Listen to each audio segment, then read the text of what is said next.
People ask me, are you against Islam? I said, no, I'm not against Islam. I like Islam because they're very clear-minded. I don't like Hinduism because they're all confused people. It's like Arjuna sitting, whether I shall kill my brother or not kill my brother, in the middle of the war. Till Krishna had to explain to him. When Karna's chariot was stuck and he was bending down to fix the wheel, Krishna says, kill him. He said, how can I kill him? That is not, that's not Kshatriya-like. I mean, the man is bending over. So he said, yes, when he was taking the sari off your wife, that time where was the morality? Kill him now. So, I mean, the Hindus all the time, ye ho jayega, wo kya ho jayega. Somebody one day asked me that my wife is pregnant and what happens if, because she had been through a nuclear reactor, what happens if the child is born with a twisted nose? Who will marry her? I said, then don't get pregnant, that's all. You say, you have to take risks in your life. So I am saying essentially this, that the Muslim, the day he accepts that his ancestors are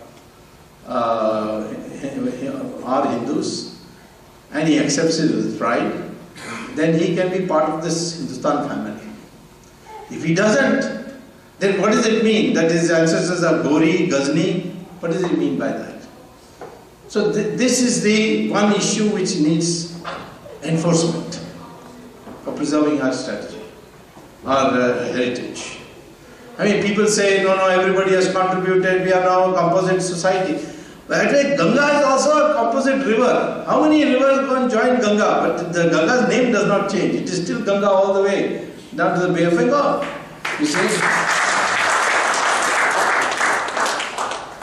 The central problem in dealing with Islam rather, is its theology, which is very clear.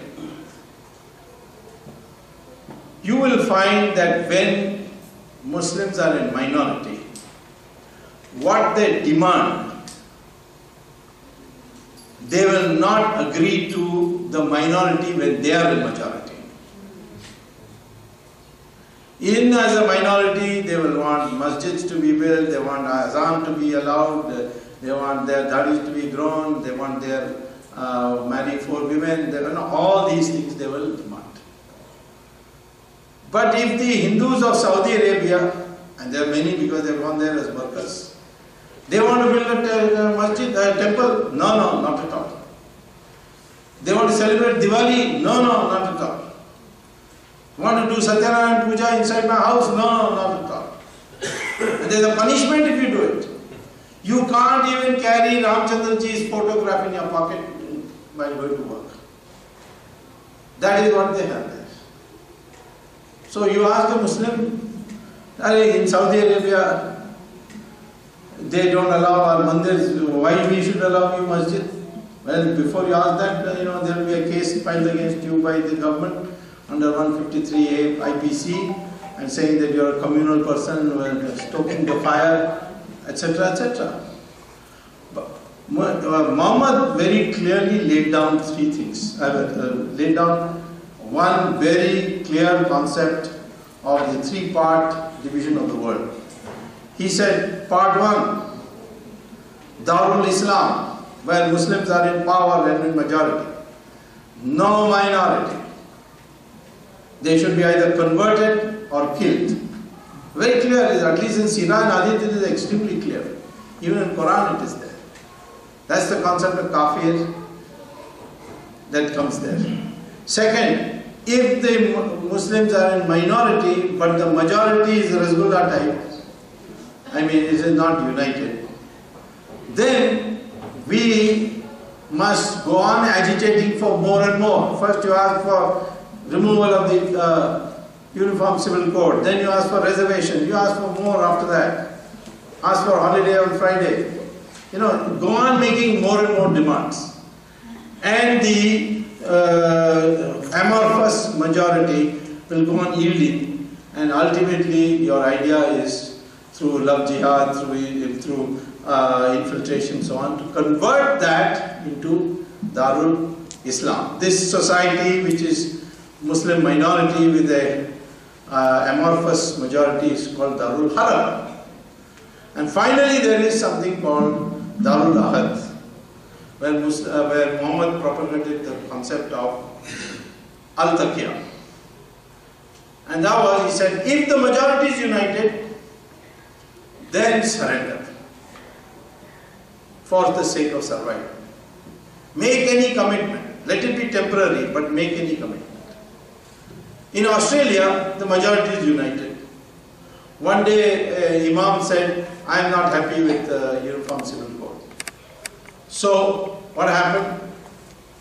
The Prime Minister of Australia said, if you don't like the Uniform Civil Code and you want Sharia, then go look for another country, because in this country you will not get it. Be absolutely sure of that. The next day, all Muslims organizations issued a statement saying that this mullah is a mad fellow, we have nothing to do with it, we are quite happy with Uniform Civil Code. In the United States also, Uniform Civil Code exists. I mean, there are all kinds of attempts being made, but I don't think it will come. So, if the majority is united, they will fall in line. Where they are in majority, and that may be in a small place. In Kashmir, they are in majority. What help they have given to the Hindus there? Particularly the Pandit community. In Kerala, they are in majority in one district called Malappuram. Go and see how they treat the Hindus there. Hindus cannot, if the Hindus have property, they cannot sell to anyone but a Muslim. No Hindu can come and buy a property in that district. Sharia runs there.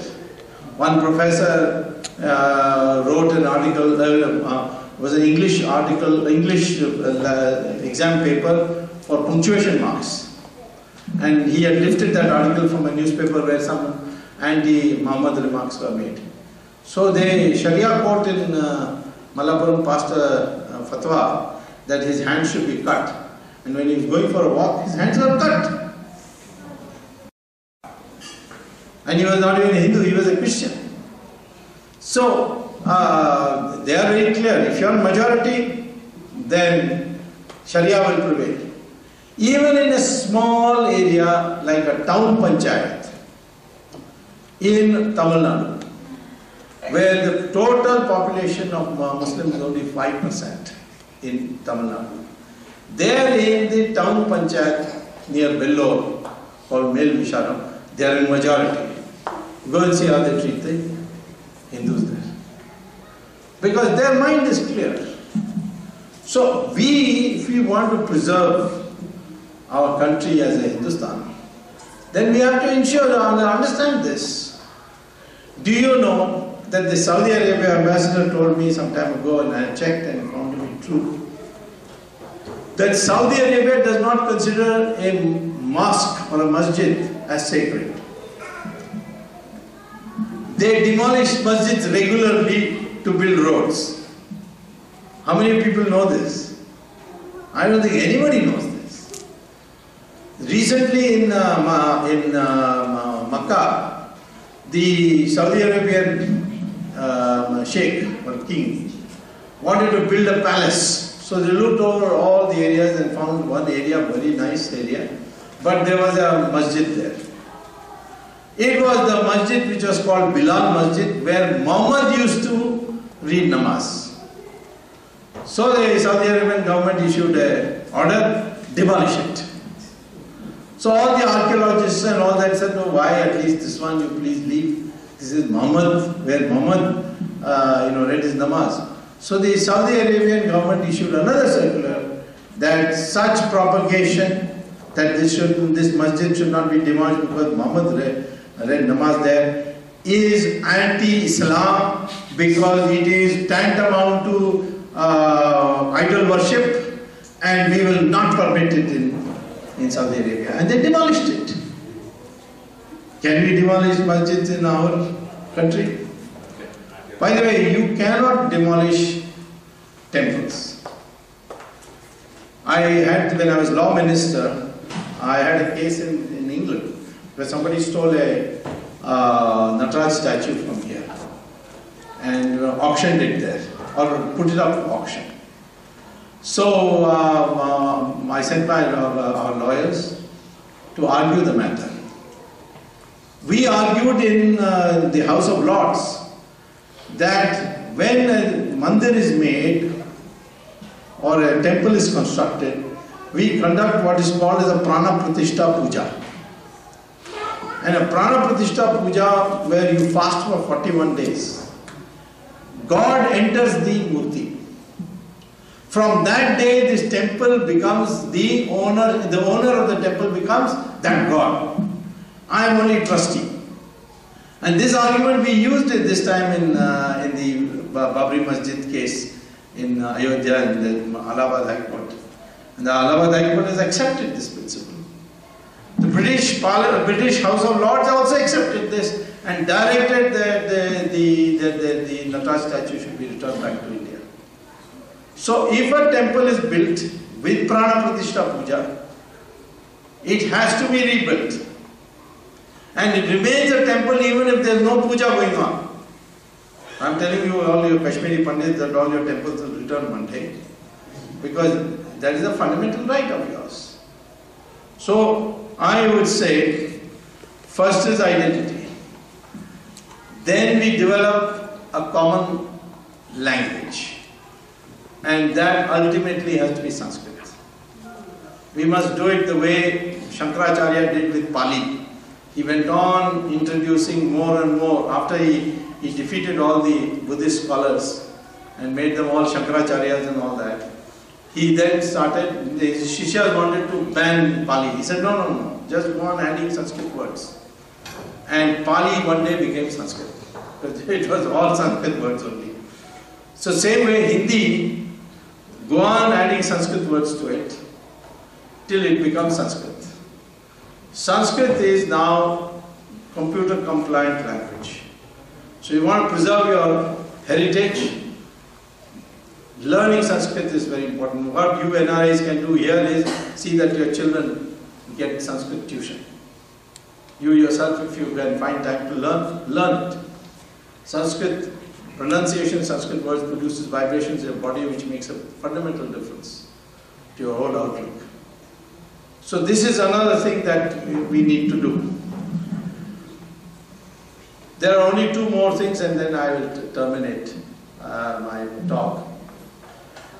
One is, our heritage is our unique value system. You see, the Sanatan Dharma has given you the most stable outlook, an outlook which has produced the most stable society. Why is it that Julia Roberts came all the way and found happiness here? It's a question, what should be the attitude to the forces that are working in society. When I was a student at Harvard, my classmate asked me one day that, don't mind my asking you a question, but tell me why you Indians accepted Mahatma Gandhi as your leader. So I said, why, what's wrong with him? He said, the man is not properly dressed. How can you accept a leader who is not properly dressed? So I said, in your country, you have to have very well dressed leaders. He said, of course. And then I was now talking about 1962. He said, Nixon lost the election because he came before Kennedy without shaving his beard. You know, the 5 o'clock shadow was there and it was used against him. And if you go back to Theodore White's book on the presidential debates, you will find that this is mentioned as the reason why Nixon lost the television debate. All the leaders are very well dressed. You see Obama, his shoes are always shining. But our leaders, whether it is Mahatma Gandhi or Jayaprakash Narayan, simplicity in dress has become important. Same thing with the religious leaders. Look at the Pope. He's always in satin gown with diamond necklace, ruby necklace, etc. His cap is full of jewels, you see. But our greatest saints, They have only one piece of bhalwa around them, see. The coarsest possible cloth. And they are the most venerated. And so, our society never disapproved of wealth acquisition or material prosperity. But it always said that one, it is not the determinant of social structure. And two, that you must always strive for material prosperity harmonized with spiritual advancement. This philosophy we have to bring back. You want to go corruption to go? Why is corruption taking place? It's because of greed. It's because people think that if you have money, you will have social status. That is the reason why there's corruption. That is the reason why in ancient India we didn't have corruption. If we are able to inculcate this, that money is not everything. I feel sad in a way because when I went the other day to the IIM Ahmedabad to give a lecture to students, very bright students, and asked them that you did all this competitive exam to get into IIM, why? And they all said without exception that we wanted to get a good job. I said, you mean you are not interested in inventory control, finance theory, marketing theory, and you didn't come for that, but you came because you'll get a good job? I said, well, that's the only reason we came. And once we get an IIM, MBA chop on us, then our dowry will also go up. Well, you can see that in the matrimonial columns. It's a wanted MBA. Everybody there forever. So there, I am saying, therefore, you want to preserve Indian heritage, then please develop this outlook that making money is not an end in itself. Yes, you can make money. Once you have enough, then donate. Make somebody else's life better off. And don't regard a person highly only because he has money. If he has got character, he's got values, he lives simply, then respect him. The final thing I would say is that all this heritage has meaning if you can defend it. We could not defend our heritage. The reason is that our heritage itself was at fault. Because our method of fighting the wars were meant for civilized people, and uncivilized people came, and we couldn't meet them. Once they learned our ways of fighting, they changed. Originally, all these people in Sindh and all were beaten up. And in fact, the first defeat Islam suffered was in Sindh from the Chalukya kings of Gujarat. So, what happened is that we had rules, which are highly civilized rules for warfare. And that is that war will not start till the sun rises in the morning. And the moment the sun sets and there is ceasefire, go back to a tent and go have a good night's sleep. And then wake up in the morning, have a bath and all that, and then come to fight. Second rule was that you will not fight in city population centers and agricultural fields. It will be fought, all the fighting will be in an open Maidan, like Kurukshetra. When Ravan had to fight Ram, he came out of his fort to fight Ram into the open Maidan. He didn't say to Ram, you come inside, I'll see you then. So that is the rule of war. And third is that if you are defeated and you express regret, then return everything and say goodbye to him. Muhammad Ghori was forgiven, I don't know how many times. Some say 16 times, some say so. More than one itself was bad. Yes, 17 times. 17th time he won, I'm told. So anyway, this forgiving attitude. So that was not suitable. The first king to recognize that this method of warfare will not work with these people was Shivaji, and that's why he was victorious. And in the past we did not recognize. Today we do not recognize what the opponents of India, in what way they are fighting you. They are fighting you through the mind, by telling you wrong history, by making you pessimistic, by making you despondent, by making you think that, there's no hope for the country. So if you want to fight, you have to get a new mindset. And mindset is very important, I'm telling you. If we are 120 crore people, that's no big deal if your mindset is not right. There are 1,000 goats in one place, one tiger comes, the majority is with the goats. But who will run? It will be the goats which will run. And strength also is not enough unless your mindset is there. In a circus there will be 5 lions in a pen, and a thin, wiry ringmaster will walk in and then he'll crack the whip and he said, climb up. They'll all climb up on the bench. Then he said, open your mouth. They'll all open their mouth. And he'll put his head in each one of them. Why don't the lions kill him there? Because they've been brought up from the time of being a cub to obey him. Even though the lions have so much strength. So many times people ask me, you see, why this Manmohan Singh cannot stand up to Sonia Gandhi? He has got the power of the Prime Ministership with him. So I told them that he is like a circus lion. He doesn't know his strength. And incidentally, in Sanskrit, the lion is called Singh. So he is a Manmohan Singh, but he is a circus Singh, you see. That's why he is not able to do it. So I am saying that this mind is extremely important. And therefore you must know, we cannot anymore not retaliate for attacks on us. Kashmir, you see, 500,000 Kashmiri Pandits have been driven out from their own country and living in refugee camps or in other forms of misery. Now we should have retaliated. People ask me, what retaliation? Send the Pandits back? No. They sent 500,000 out, you send double that number, 10 lakhs of ex-servicemen. Because we got 1 crore ex-servicemen, of which 50 lakhs are even today fighting fit. Let them settle that position there, clean up the place there, so that then the Kashmiri Pandits can go. Today there is a cry for Panun Kashmir and some colony and all that, but they have to be then treated almost like a enclave, as a concentration camp.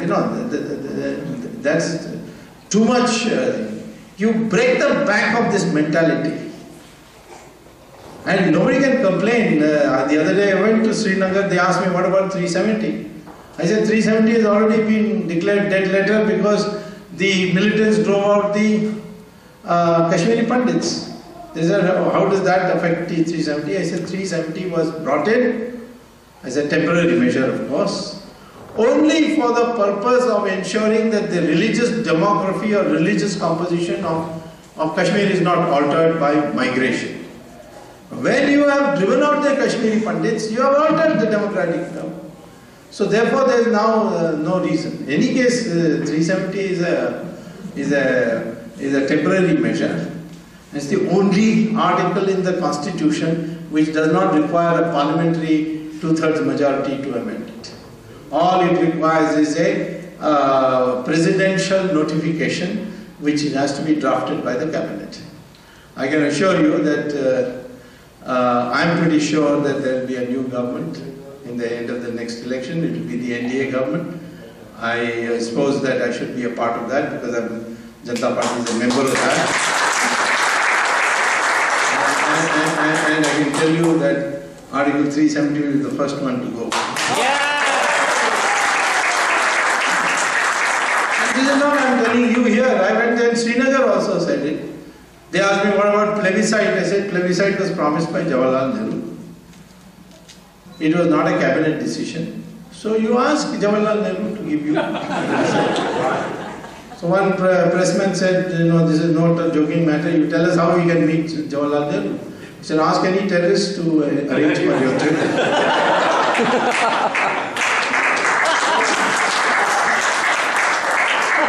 So and I was surprised to see, this is a very large meeting. Yeah, I held it in a hall in Lal Chowk. And then when I came on the footpath, the press was there, I addressed the press at the footpath, you see. And all the people came to attend, and they were all Muslims. My party, my office, unit, Janata Party unit is also all of Muslims. They say only one thing: you remove this uncertainty in our mind that India will not give up Kashmir. I said, why the doubt? He said, the terrorists are saying, like India gave up on Pakistan, India will also give up on Kashmir. You remove this uncertainty and we will like to stay in India. We don't want to go to Pakistan. It's a hopeless place for us to stay. So it's a question of being able to enforce it. Bangladesh has sent 1/3 of its population into India. They have converted districts after districts into Muslim majority districts. Now we put up fences, then somebody pays money to the border guards and gets through. So what's the solution?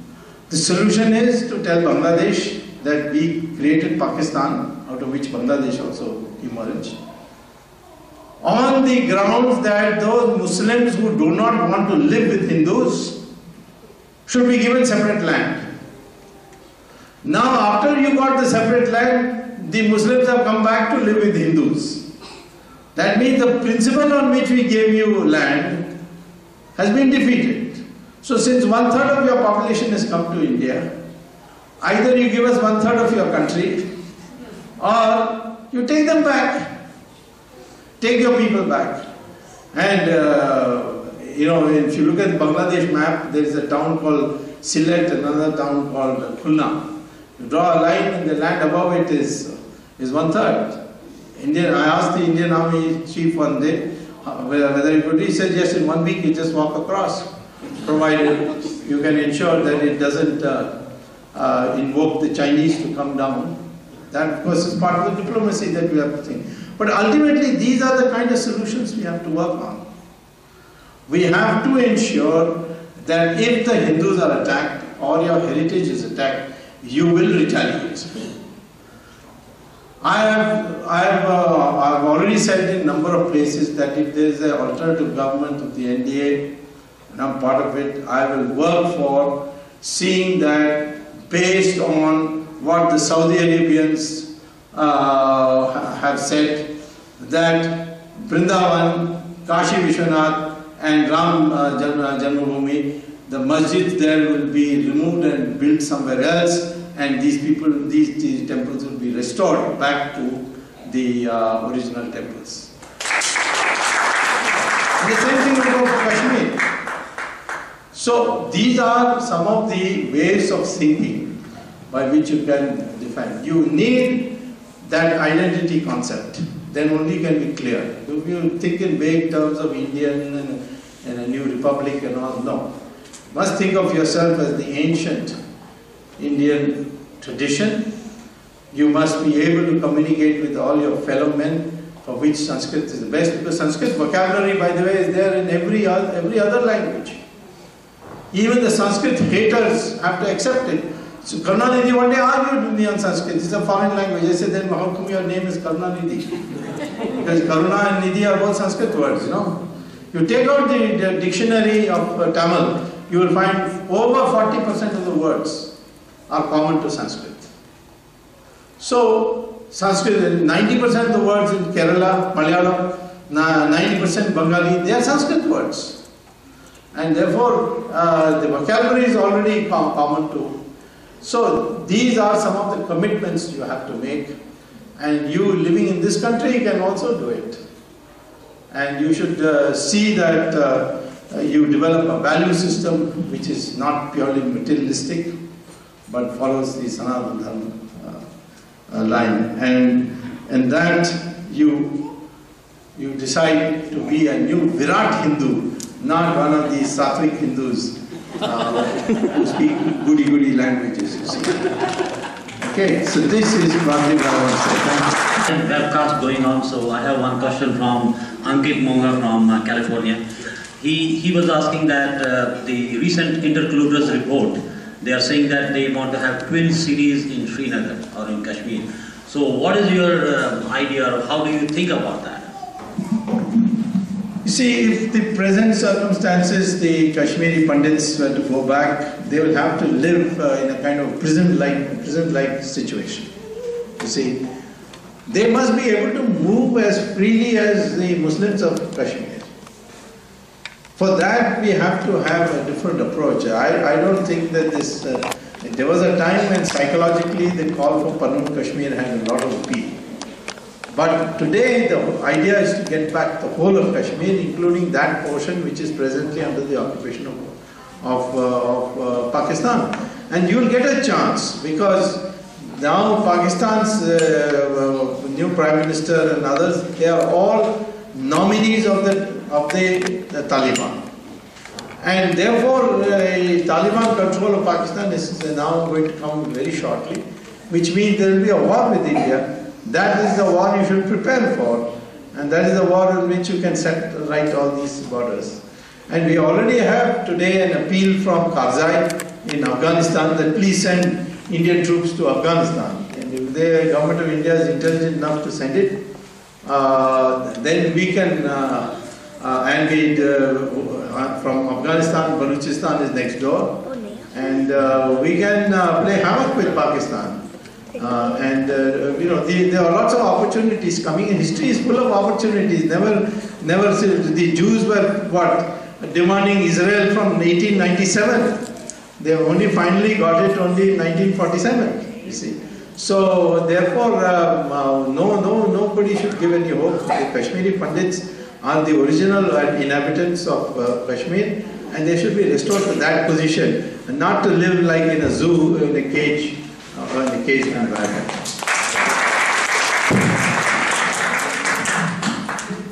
The question. Next, India government, can we assume Modi, Narendra Modi as the Prime Minister and Varun Gandhi as the Home Minister? Rahul Gandhi. Well, I can't talk about who will be the minister, but certainly almost everybody thinks that Modi should be projected as the Prime Minister. That there is not much dispute. Well, we are part of the NDA, and already people think that Modi and I are conspiring to take over the whole establishment.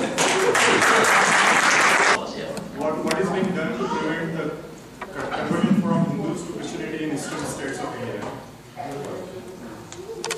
Well, it's not an easy thing to do, but I must say RSS and Vishwa Hindu Parishad are voluntarily taking a lot of steps, not only to prevent it, but also to reconvert a lot of people who are there was a meeting of the Hindu Dharma Acharya Sabha of all the prominent sadhus of India, which I also attended, where it was a resolution was passed that what they call as the Ghar Vapsi program. That is, you know, if a Muslim reconverts to Hindu, it is not conversion, it is coming back. That they were forcibly converted, which is against the law, and therefore they are coming back. So that these programs are going on, but ultimately the governments of the day are encouraging conversion to Christianity and in some places even Islam. So therefore we have a battle going, but if the Hindus can unite and vote, Hindus are 80%. We don't know the latest census figure. The last census figure put it at 83%. So I'm saying, all right, let it be 80%. Of half the Hindu population of India unites and votes for the sake of Hindus, then you will get absolute majority for the NDA. So therefore, this is in your hands, and what we can do, we will certainly be doing. But I think ultimately you need a government to put an effective end to this. Did you make Sanskrit compulsory for all schools? I think that is almost happening. before making it compulsory, we should make it as an optional language, because Hindi will be the compulsory language, and mother tongue, and the international language, which is English. Most people would prefer English. And Sanskrit should be made as an optional language. You should give some incentives that those who learn Sanskrit will be given liberal scholarships for the program they are attending. Like that we can see, but slowly the convergence of Hindi and Sanskrit should take place. Yes, sir. How people who are living outside of country, and especially youth, can change the structure of government next door? How it can happen? In this, you see, because I myself tweet, so I know what a lot of bright suggestions come from these people. So consequently, I think sitting here, you can certainly through the social media make a lot of difference. Second thing is that the preservation of heritage here that should take place, because the American system is so good that if you are not careful, they will completely homogenize you, and you will then, you will disappear as a community. So for that, the thing I would advocate to you, the one thing that you should do is make people learn Sanskrit. You will see automatically it will generate a process by which people will become cognizant of their own cultures and preserve it. Sanskrit has that power. What can we do from here? You've been there. No, your good wishes are there. There are temples you can go and pray. But I think we are well looked after. I can do one thing. Recently the NRIs got together, and I wanted Mr. Rahul Gandhi claimed that he had got a degree from University of Cambridge. And I found when I went there, his name is not there in any register. Now they're claiming that he got the degree in a false name for security reasons, called Rahul Vinci. So I'm having that investigated. I needed some money for that, and the NRIs gave it. So similarly, Rollins College in your Florida, Winter Park. Rahul Gandhi was there for some time. If you can find out from there who paid his tuition fees from which bank. I'm told it was paid from a secret account in Cayman Island. If that you can get, I can send him home after that. These are the kinds of things where you can help, because this is vital information and it is against the Constitution. Dr. Swamy, I know 1978 you were having a mission with China about getting back our land, and you're quite successful. You made a lot of friends in the Chinese. Yes, I'm still friends with them. They've invited me on 27th, 28th June. We were so close of coming to a conclusion of that's right. But our government, for some reason, we don't even look towards China. We are so scared about something looking recently at the Ladakh incident. Yes. Our 80% or 90% of our policies and our foreign policy, defense policy is just to contain Pakistan, and nothing we do about the China and not China-centric policy. So, will you emphasize should it be more about a China-centric Pakistan? Is a big problem? If you are well prepared for China, then Pakistan can be taken over any day. Yeah, sure. I'm not too PDC. First thing you must do is make a distinction between foreign policy and defense policy. Defense policy has to be based on the capacity of your opponent. And if he's built a huge military machine, you must also match it, irrespective of whether you're friends with them or not. So that's only looking at capacity. Foreign policy, you look at the intention of the other side. If the other side wants to be friendly with you, then you respond. So what Jawaharlal Nehru's mistake was that the Chinese professed to be friendly to you. So he didn't develop the defense at all and sent our troops on tennis shoes and, on cold rations and things like that. So, never let down on the defense preparedness. And I'm telling you, China is not all that strong because they have to come through the whole of Tibet. It's a long supply line. And if you have a strong air force, China will not be able to support these. This time also, our media did too much scaremongering. But ultimately, how many soldiers came? 40. We surrounded them. Why they came, that's a different matter. That's what is the matter of worry. Why they did this. But they were no threat. Those 40 were surrounded by people, and then having surrounded them, then question is how to kill time. So the Chinese soldiers requested our soldiers to sing Hindi film songs, which our soldiers sang for them, you see, and played them. So there is a problem going on in China between the People's Liberation Army, the defense forces, and the political forces, because so far the political forces have kept the defense under control. Now the defense has become very powerful. They have got a lot of new weapons and because of prosperity of China. So they are asserting. So we have got to see how to play this carefully. And need not run into a confrontation with China. In fact, China today is very much concerned, is discussing with us the fact that terrorists from Pakistan are going to Xinjiang and creating trouble. So it's possible in the future that the Chinese may be on the same side as you as regard Pakistan. So we have got to play this carefully, but at the same time we should not let our guard down. Yes, sir. Very simple question to you, Doctor. How we can thank you for such a nice talk? How can we? Thank you. Thank me. Don't worry.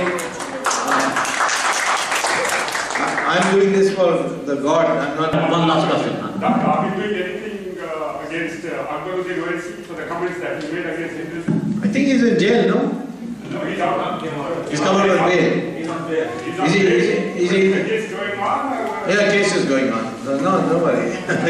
He's also become silent, and he has a lot of other problems now. He has a serious health problem. On the same note, what is being done for Shafiqur Rahman?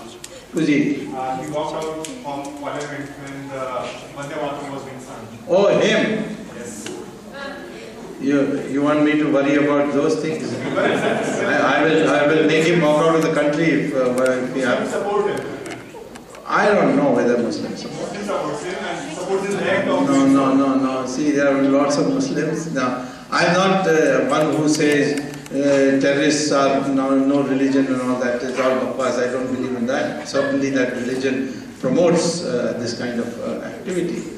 But a large number of Muslims in India now know, and I'll say Muslims in Pakistan. Now, the intellectuals of Pakistan are openly speaking that very soon we may have to come as refugees to India. You see, because the Taliban will finish them. So, I think, you see, he has been condemned and no one has come to his defense. I have not seen any prominent Muslim leader saying that he did the right thing. And let me tell you that Vande Mataram, only 4 stanzas are sung in Parliament.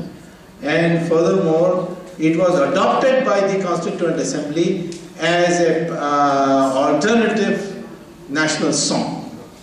Four stanzas of 4 verses of the portion about Durga and all comes in the later. The first 4 there is nothing. So that the Muslims voted for it in the Constituent Assembly. So what he did is we can't prosecute him because this is an act inside Parliament. But whether a resolution should be passed unseating him, that remind me by email in July, and I'll see what can be done. Yeah, on behalf of South Florida Hindu Community, Kashmir Hindu Foundation, we would like to thank Swamiji, who came all the way from India and had a very good talk here We are all हमारे में जोश आपने भर दिया है, हमारी रगों में पानी था मगर अब लहू में परिवर्तित हो गया है. माता के जोर से यार. Now one for here.